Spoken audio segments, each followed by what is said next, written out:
Oh my God, it's a job, but time for another detail. It's July 12th, and actually I had not detailed this before it went in for Bert's service, and they kind of didn't leave it out in the rain, but it got water spotted pretty bad. Anyway, this time I'm also going to show you some detailing tips, but I detailed it all up, as you can see.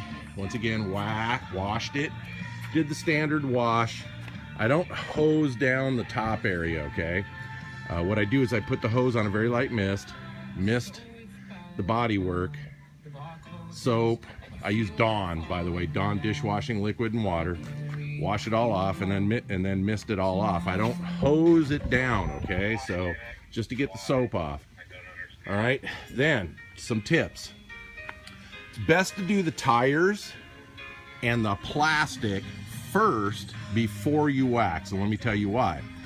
As you're putting product on the plastic or the vinyl, you'll tend to get it on what you just waxed. So it's best to do that first. So anyways, you can see all waxed up. Now, normally I use new vinyl on the plastic, all right? But none of my stores carry it anymore, and I got lazy, didn't order online. This time I went and got Meguiar's number 40 plastic vinyl cleaner. Seems to work pretty good. I will let you know long term. It does not leave a film. It does when you first apply it, but then it tends to soak in and dry up. But as you can see, the plastic looks great. Seats look great. Once again, my 2011 black metal flake paint just really shows when you wax it.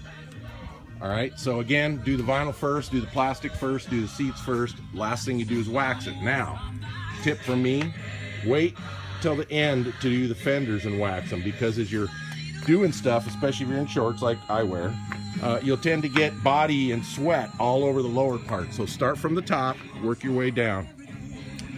Now, I'm a big proponent of keeping the plastic in good shape.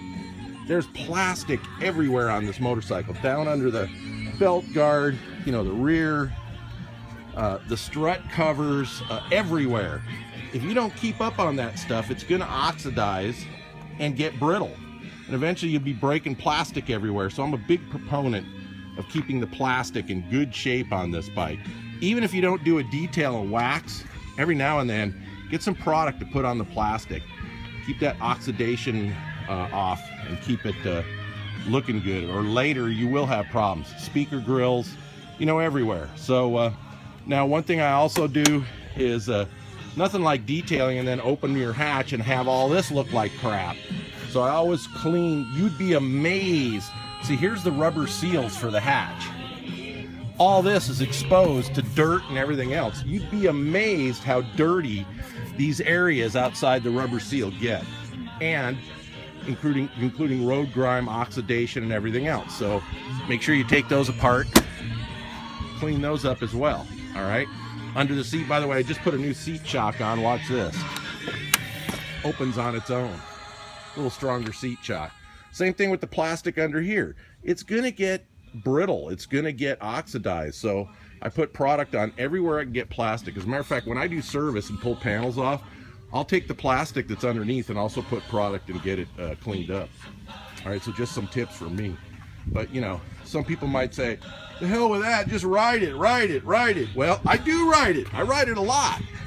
But one thing I do like, something my dad taught me years ago, a clean car is a smooth running car.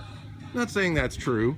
I never bought it as a kid. It just made me wash the car more. But to some extent, mentally, it's nice to be on something that looks almost like you took it off the showroom. All right, so I just got to tell you, it's a lot of work. One thing, there's nooks and crannies. You can see I even missed down here. There's nooks and crannies everywhere on this thing, everywhere that, you know, you can miss. I see a crack there. You know, this time I didn't do quite the detailed job I normally do, but it's count on 4 or 5 hours of back-breaking work. You know, you can't really hire someone to do it unless you stand there and tell them, oh, yeah, that and this and that and this and all the nooks and crannies that you learn about. Anyway, I know I'm dwelling on this, but the bottom line is nothing like a freaking awesome looking Spyder, just like it came off the showroom. It's 3 years old. I got 16,000 miles on it now. One bummer, my windshield. I watched it happen, picked up a rock, and that's my first nick in the windshield. I've got other little body nicks in the front from rocks and stuff. Hey, it happens. But you know what? If you keep your Spyder looking good, people aren't going to see the little nicks here and there. Bummed about the windshield. Also got one on my helmet visor recently.